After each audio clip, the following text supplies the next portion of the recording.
इस बहन का नाम शांता भारद्वाज है। ये अपनी गवाही बता रही कि जब ये प्रभु में नहीं थी तो ये किराए पे रहती थी, इनका खुद का घर नहीं था। और ये बता रही है कि इनके पास इतने पैसे भी नहीं थे कि ये घर बना सके।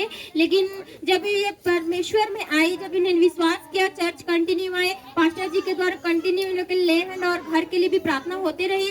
उसके बाद में प्रभु ने इनको अद्भुत रीति से परमेश्वर ने इनको घर से ब्लेस किया है। और परमेश्वर ने जैसे ये बहन सेवा में भी अब आई है, हमारे वॉलंटियर बनी है, उसके बाद प्रभु ने उनसे बहुत सारी आशीष के साथ उनको घर भी ब्लेस किया है। और ये बहन ये भी बता रही है कि जब ये किराए के घर में रहती थी तो बहुत अलग अलग में रहती थी, इनको प्रार्थना करने का वैसा माहौल नहीं मिलता था, बहुत लड़ाई झगड़ा होता था और पैसे भी नहीं बच पाते थे। लेकिन परमेश्वर ने इन सारे परेशानी, इनके सारे बंधनों को खोल दिया है। तो इस बड़ी गवाही के लिए हम प्रभु का धन्यवाद करते हैं। और साथ में इस बहन से खुद हम जानते हैं कि इनके जीवन में कैसे प्रभु ने काम किया, कैसे घर बना। हालेलुया।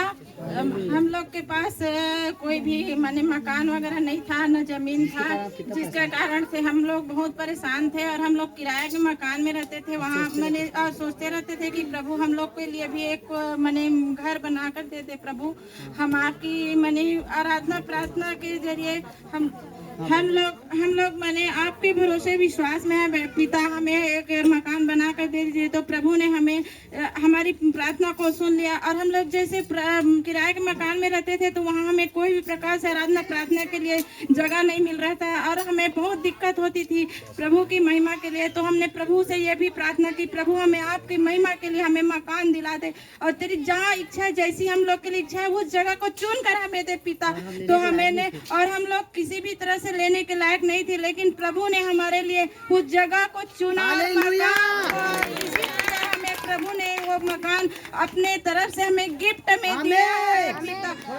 बताओ कैसे आशीष पाए, जल्दी बताओ फटाफट उस आशीष को बताओ। मकान दोनों बोलो।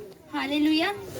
हमारे पास उतना पैसा भी नहीं था, ना तुम्हारा आर्थिक स्थिति ऐसा था कि हम लोग घर खरीद सके। हम सपने में नहीं सोचे थे कि हम लोग खरीद लेंगे करके।